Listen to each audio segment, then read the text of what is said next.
kickflip over. There you go. All right, we are here today with Johnny Manic. What's up? Give yourself a little introduction there. I'm Johnny Manic from Manic Skates, and we make boards in our backyard because we love making boards in our backyard. And we're gonna show you exactly how to make a board, the entire process. Basically, I don't know if you knew, but this is what a skateboard looks like before it's made. Yeah, look at this thing. Can you imagine kickflipping 10 stairs on that? So these are called veneers, and these are just basically, how thin is that? These are 1/16 of an inch. 1/16 of an inch. So we're gonna turn this into one of these. How sick is that? These are called the face plies.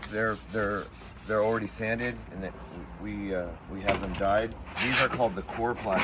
They're the long ones. They go long grains, so that's the stiffness of your board. Long grain. Long grains. So these are all long grains.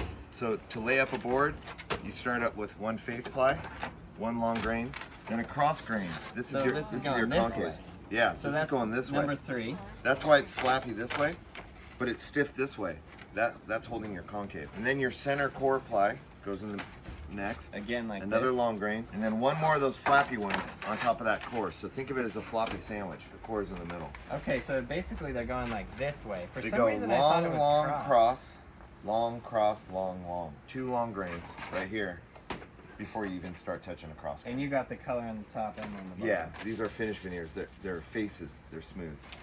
See how rough and raw and Yeah. gnarly those are? Yeah, so that is, not sanded, and this is nice and smooth. Yeah, so now... And dyed, of course. And They're- some people put some dyed ones in the middle. Yeah, that's pretty common too. But since we're small potatoes, we're fortunate enough just to get 2 dyed plies. Yeah, I was gonna. Okay, so where do you get these? Unless you don't want to tell your source, you No, can just no. say. There's suppliers, and they use what's called an autoclave. And so think of it like a vacuum. It almost looks like this big submarine. They wheel a big thing of veneer in it, and it almost looks like a Easter egg dye. It's like soaking in it. Yeah. Like they lower a pallet into this like laundry basket thing. And these are made specifically for skateboarding. Yeah. Because when I was looking this up, I didn't know that. I thought this is something that is used for other things No. too. No, literally only made for skateboarding. Yeah. I thought Or that was not cool. that I know of. I'm no expert, man. I'm just a dude in the backyard. But these are made, the ones that I'm holding were cut specifically to make skateboards. It's Yeah, not like cool. these guys would put this in kitchen cabinets or something. And you this know? is 11 inches wide. This one is 11 by 35. Cool. Yeah, so here's your board that you can kick up on. Isn't that weird? So let's go to the next step then. We glue it. Yeah, so I have this roller right here. We used to use a paint roller, but it holds the glue in here. Yeah. And when you pull this trigger, it won't let glue out. So now it's rolling freely. So you let it go of it, and when you push, it sucks glue out onto the roller. Oh wow. So then So it's like you the- just roller on, You just roll it and all like you're painting. but just on this side and then both sides of Yeah, those. yeah. So And then stick it together. both sides how? on everything except for the faces. You only do the singles on the faces. Yeah. Because otherwise, you'd get a 28-ply skateboard deck. Right. Right. So in order to do That's the how I press. made your 28-ply skateboard deck. I just kept gluing. Oh really? Yeah. In order to do the press, you have to have 4 boards in there. Or my press. Yeah, because it's only so. So I had mine designed to fit 4, so there's an offset. But when we first started, we cloned an uncut board like this. We built a box. That's part of the box right there. We built a box around the board, and then we stood the board up in it, and then we poured concrete on both sides of the box. Oh, smart. And then when the concrete dried, we popped it apart. The concrete doesn't stick to wood, so it's just easily released. Yeah. And then we just took this, chucked it aside, and then we had a copy of a skateboard, but with That's a one cool. board offset. That's cool. And that's how we press with 2x4s. So anybody can do this, man. I have a video. I have a video on the Manic Skates YouTube channel that shows you how to make a mold. So check it out. Sick. Okay. So we got it glued. And Got now it what? glued. Now the press. Now it's in the press. This press is pushing 80,000 pounds on 4 boards.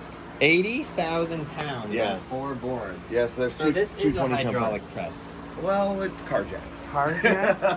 Yeah. Okay. This ain't pretty. Yeah. So these are 20-ton jacks. So 20 tons is 40,000 pounds. So I have them going over each kick. Basically, bolts. These are landing bolts. Yeah. And then, what is all this down here? This That's is glue. That's excess glue. That's excess glue. Whoa! Yeah, we're not afraid to use extra glue. Glue will make your board stiffer and stronger. It weighs a little bit more than wood. And what's the glue made out of? It is a water-based glue. They call it PVA, polyvinyl acetate. Is it water and epoxy based? It's wood glue. Okay. Just Yeah, straight wood it's glue. it's nothing fancy. I mean, you can go to Home Depot and buy Type On 2, Type On 3. It works just fine. We use something called multi-bond skate that you can get from distributors in like 5-gallon pails. Specifically for skateboarding glue. Apparently. Okay. It says I mean- SK8 on the bottle, you Okay, know what I mean? fair But a lot of small batch board makers will argue that it's the exact same formula as Type On 3. But yeah, so we moved to metal presses because the wood press, it was like a jalopy car. Every time, every 10 boards or so, we have to fix it. And what's funny, There is a guy in Oregon I found that makes presses. yeah, there's definitely guys that make them and sell them. This is one of our first screens we ever made. This is made from pieces of that wooden press that failed, and we took it out. We couldn't go to the hardware store to buy lumber. Yeah. So we were reusing anything we could find. So we took that 4x6 out and cut it on the table saw and made our first screens. They couldn't go to the hardware store because he built this whole thing and put all this together during COVID. So the COVID shutdown made this skateboard company right here. Yeah, even we reuse everything. Like these are the cutoffs of a skateboard. Now it's the kickstand to hold the screen up when you pull the squeegee. Yeah, And that's then you sick. put the screen up. Instead of throwing them out, like we reuse all these. So we make these screens from scratch. It's basically like shoelace and a hand staple gun. You make a little frame, pull the mesh, put some photo developer emulsion on it. Oh, you actually made that as well. Yeah. You didn't get somebody to do that No, part. we do it out here in the sun. Oh, wow. So- You wild man. Everything's 100% in here. Even Yeah. our shrink wrapping we do in the backyard. But we burn the screens with, you print out a clear emulsion or a clear transparency, Yeah. and you put it on this that's light sensitive. You coat it on the mesh, and then when it dries, you take it outside, and I leave it out there for a minute, and the sun develops everything except for where there's black. Right. So And then after a minute, you run over, peel it off, and spray it out with a hose, and you're left with the stencil. Literally 1 minute. 1 minute. What? Exactly. That's so That's weird. great. So you got the veneers, you put the glue on, and then you put 4 boards in here, and you can see how it's shaped, specifically like that. And then once it's from there, then that brings you to this. Yeah, so those were pressed on the 11th. So they've been curing a few days. We want all the moisture to evaporate from the board, so we let them breathe here. So the longer you leave it, the more moisture comes out. In my experience, The the harder longer it you is. leave it, the harder, stiffer, and it could get a little lighter because moisture adds water, adds weight. But And you want it stiffer. I do. Yeah. I don't want my board to get soggy, so Yeah, soggy, that's these what you're boards, trying to these avoid. boards don't get soggy. A lot of the feedback we get is they keep their pop even after they're chipped. Some high production facilities, they're in such a rush to keep up with production. They may, cut them and gloss them at the bare minimum, which sometimes some water can get trapped in there. So if you've ever ridden a board that felt a little soggy right out of the gate, there's a chance it could have been sealed and shaped before it was ready. Yeah, I hope that makes sense. I think there's a lot of questions and a lot of kids that'll go like, oh, this skateboard company sucks, their boards suck, but this company has good boards. But you never know. A lot of those boards are coming from the same place. Yeah. And it might have just been they were under the gun to get They were those under the gun boards that done. month, whatever it may have been. They were short-staffed. Maybe they were trying a new technique like hot press to make the boards dry faster. They press them yeah. with heat. That There's can make all kinds of There's a things. lot of different techniques. So yeah, this is all built out of scrap wood. Everything pandemic built out of scraps. Like we just went to the side yard. We tore a ramp down, and basically skateboard ramp is a lot of this stuff. And then we got sick of repairing it, so we went to the hardware store and bought shop presses. These are for like putting bearings in cars. Yeah. In the car rim. And where do you get the actual mold? A lot of people make them themselves. There's videos all over YouTube on how to make them yourself. Yeah. This one I sourced a company to make them for us. That one I made it off of styrofoam molds from opensourceboards.com. My buddy Bo over there. We got on the phone on a meeting and just like talked about what I was looking for, concave kicks, dimensions, and all that.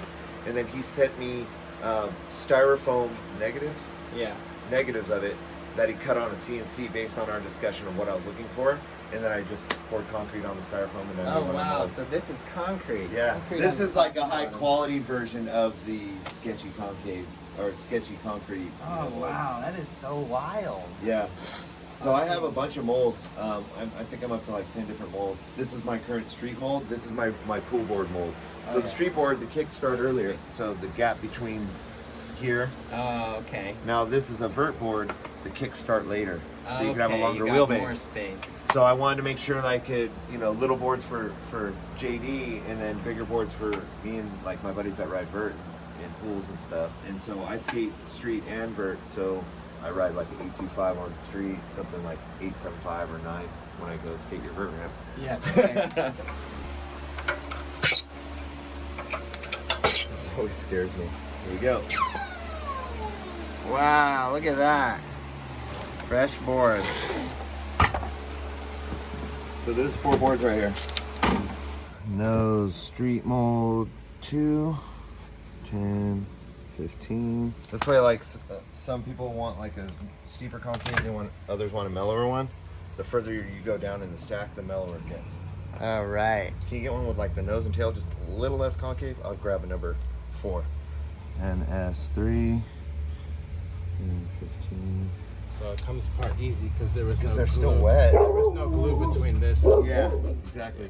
Gotcha. With that 28 ply board that I made for you guys, there's glue between every single one. Right. So it's this amount of veneer, just all one big block. Right. And I shaped that, and it like broke down all my tools. Oh, It was really? so heavy, yeah. Oh, yeah, dang.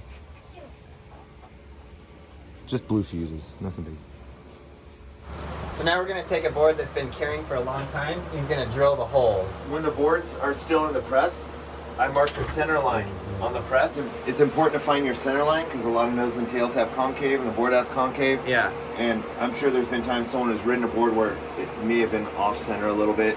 So to ensure that doesn't happen, I mark center lines while they're still drying inside the press. Okay. Based off a center line I drew on the mold. Oh, so every time you make the mold, you do the center line. Yes. So, and you measure it out. No, based no. on where I the mold is? traced a center line on the mold, and when the Okay. boards are sticking out the tip of the mold, I get a hammer and chisel and just tap it along that center line of the mold. Okay, so that little piece there. Yep. I see. So that I know how to find my center line without spending too much time. So I Yeah, come it's over here. amazing how much you learned from doing all this, huh? Yeah, a lot of hours. And then my buddy Mark Freitas, part of the 9 o'clock crew, he's a machinist and he made me this truckle jig. Yeah. So they're always straight. They're always, they always line up. And so I basically measured it off the wheelbase of, which one? This one. So this is the 825 with a 1425 wheelbase, 675 nose, 625 tail. So it's pretty close to a twin. We'll explain this later. Yeah. Let's drill those holes. All right, so let's drill those holes. So I put a center line on here, and then I, just like Professor Schmidt says, 2 fingers are flat.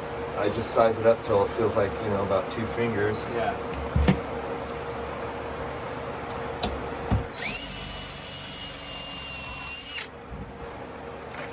Oh, right. You literally just hold it on there. Yeah. And then I do that. So now you can't move.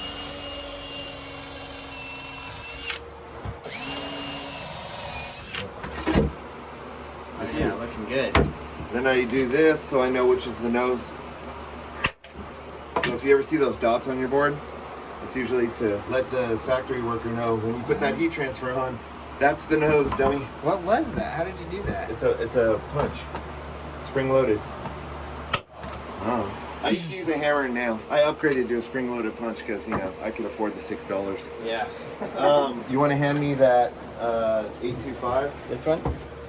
Yep. Okay, so let's explain what we got going on here. So- and what is it? Okay, go ahead. So I was using a jigsaw and a pencil and paper when I first started, and as production or demand went up, I had to keep up. So I started making shaping templates, and so I make a half template out of paper based on the nose I want, the tail I want, the width, and the wheelbase, and then I draw a center line on a piece of wood. I trace it out, flip it, trace it out, cut it out, sand it to the pencil line, and this is what I get, right?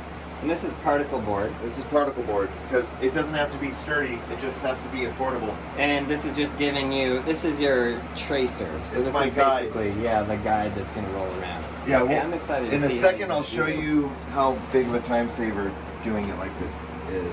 So, I don't have to measure anymore. I just need to make sure the wheelbase is right so it'll fit on this template, and then I use a little piece of plastic to keep the wing nuts from denting the veneer when you tighten it down.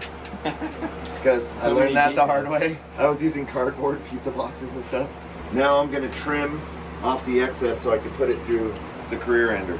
Okay, so let's see. So now we have the uncut board with the little template on the bottom. And now you got to hand put this through that? Yeah. What? Okay, that's wild. Right here. This is scary. Yeah.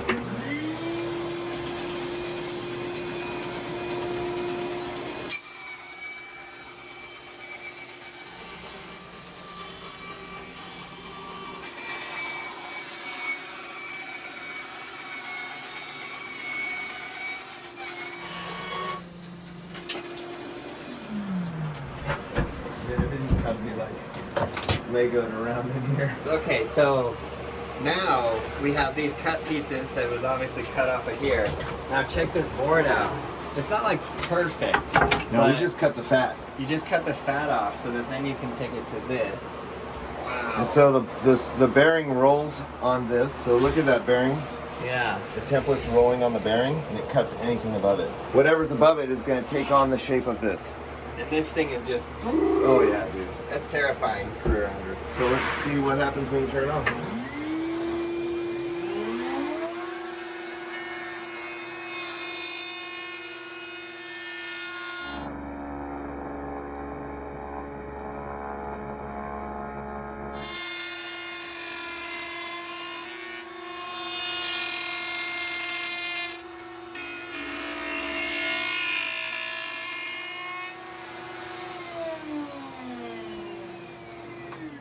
That was it, huh? That's it. That's the full thing.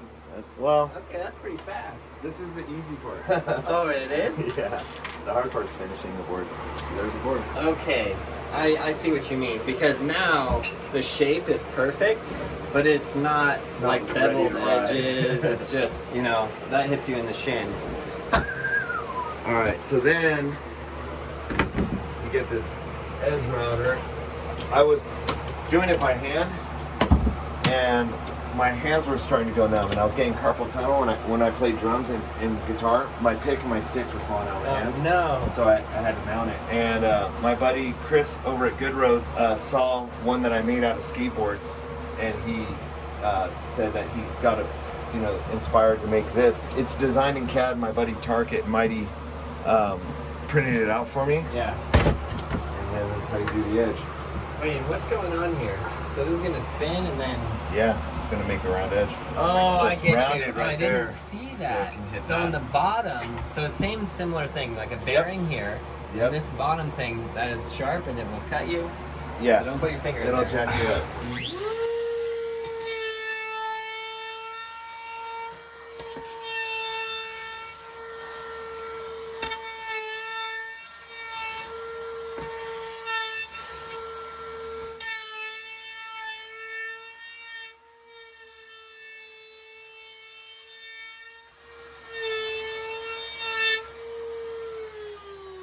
Now we're taking it to sand it. Sand it.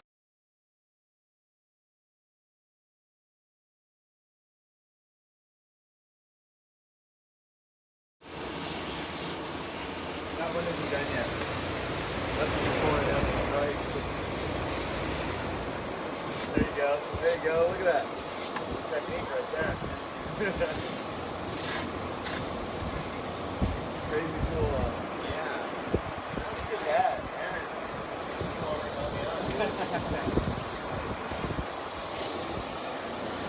When I'm making boards, I make everyone like it's for me. Because Yeah. I don't make myself the board. I go into that stack and grab one. So any one of these boards should be under my feet or something. Right. So it's like I treat every board like it's for me. So what is that doing now? What does this part do that that one do? It's finessing what I did over there. Okay, so just a little smoother. Yeah. So any like weird embanked edges I did on there, Yeah. this like finishes it. Oh wow.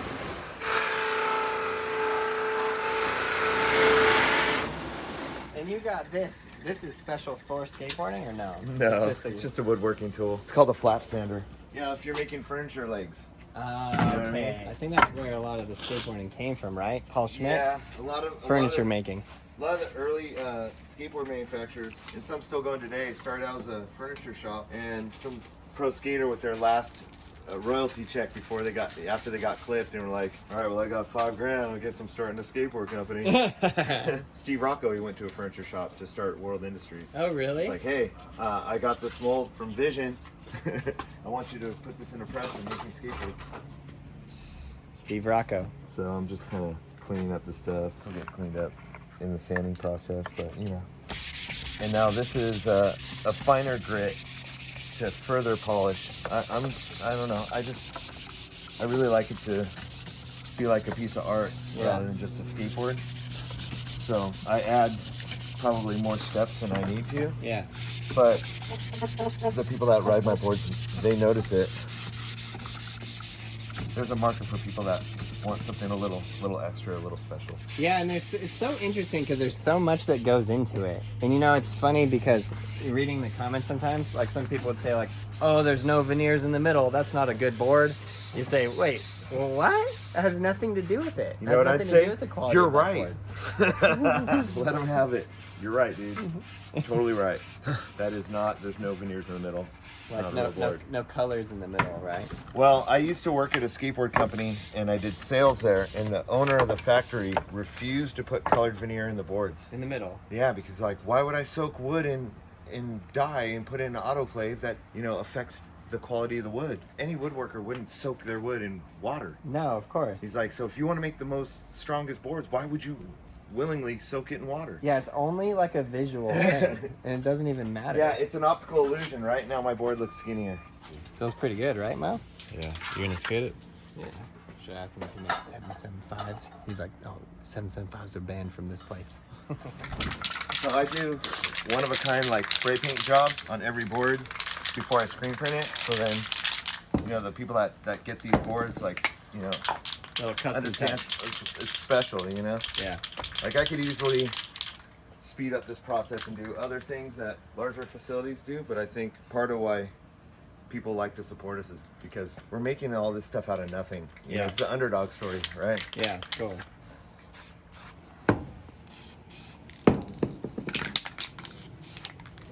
And I'll screen print my logo over that. Yeah, sick. That's good. So this is just clear coat. This is clear coat to seal it. And what's in there exactly? It's clear coat lacquer and enamel. You know when you get like those rattle cans of gloss? Yeah. Basically that. This helps seal the pores of the wood, Wow. and it protects the board. You can hear it. You can hear? Hear what? Yeah, you can. Yeah, here you go. Oh yeah. All right, so this is one I did before you got here. Okay, so this is one he made right before we got here. So now we're gonna screen print this bad boy. Yeah, so this has This got is one full process. It's got one coat of this. And on how top long bottom. did this dry for? 2 hours. Okay. But I have a fan on it, Okay. so it usually dries pretty quick. After you gloss a board, you want to hit it with a little bit of fine grit sandpaper, because like if you feel it, it's there's like a little resistance, like the pores when they get wet, the pores of the wood come up and like, hey, what's up? Let's hang out. So now I'm saying, go back in there. So just lightly, almost like you're wiping down a tabletop. It's amazing all the artistry that goes into building a board, making a board, Shape, the graphic, the paint, the color, everything. texture. And we're not even starting to learn how to ollie. You know, then you get into the tricks. It's a lot going on. So this is a screen printing jig that I made from ramp scraps, plywood, 2x4 chunks, Yeah. old skateboard hardware. And then I found like these flaps laying around like in a garbage pile, so I can, different wheelbases. Oh yeah, sick. This is lockdown, dude. And I never screen printed before. And I built this based on just research. You know? On the internet. Yeah, just other DIY makers. See, it's amazing what you can learn on YouTube. Learn to skateboard. You might even learn how to skateboard, huh? This is that screen we talked about earlier. I drew a center line, so then I can find the center line on my screen. Oh, smart. Everything's going from the center line. Center line, yeah, from start to finish, center line. So the sooner you get the concept of taking away the guesswork on center lines in any part of the process, the easier it's gonna be. So Look at that, it's so fun. skateboard cutouts, man. I got so many of them right here. I make a new screen, I just put a screw on, and now I got a kickstand. So this whole screen printing thing, $10. I got these 2 clamps on Amazon for $10. That was it. Everything else is just whatever scrap. So here's that dot I punched in there, so I know that's a nose. Yeah. And I just put it on the screws. Check my work, and then get some ink. Nice. I press my own squeegees so they fit the concave. Oh, wow. Oh, so you took 2 boards. No, I glued up this material, Baltic birch plywood, Yeah. and I put it in my skateboard press. So found a way to not waste skateboards, but make it exactly to my mold. And then this is just a piece of rubber. Yeah. And this little ink. So top this on is there. ink. It's water-based. You can get it online. The brand I use is Speedball. It's like arts and crafts ink. All right, so we got the ink on the screen. This is that stencil. You pull the ink over it. It's called flooding. So it's filling that stencil with ink before I pull down on it. And then with pressure, pull it. There you go. That's it, huh? That's it. 1 pass. One pass. That's sick. Because it's wood, it's sealed. Yeah, Once we that's put the it. gloss on it, there's no really anything for it to soak into like a t-shirt. Right. T-shirt you gotta hit 2 or 3 times because all the fibers. So Oh, I see. So that's just it. That's it. One. that's That's it. it. Oh.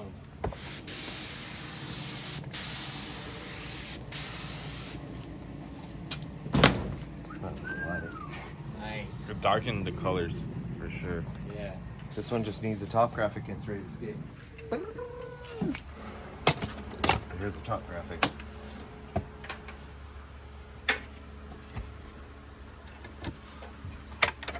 And then I just use my fingers to figure out if it's centered. Oh, yeah. Nothing fancy, like, okay, there, that's about that much, that's about that, that looks good.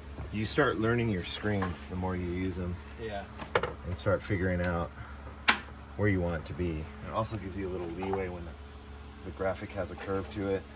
It's not like a perfect circle or straight line. Flood the screen.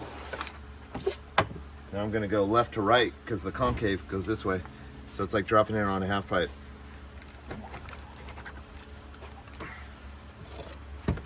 There you go. It's a process. Yeah, it is a process, right? I like the comments on TikTok or anywhere it says trust the process. Trust the process, Mo.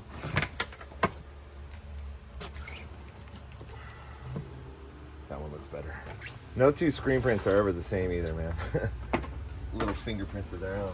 Yeah. Characteristics.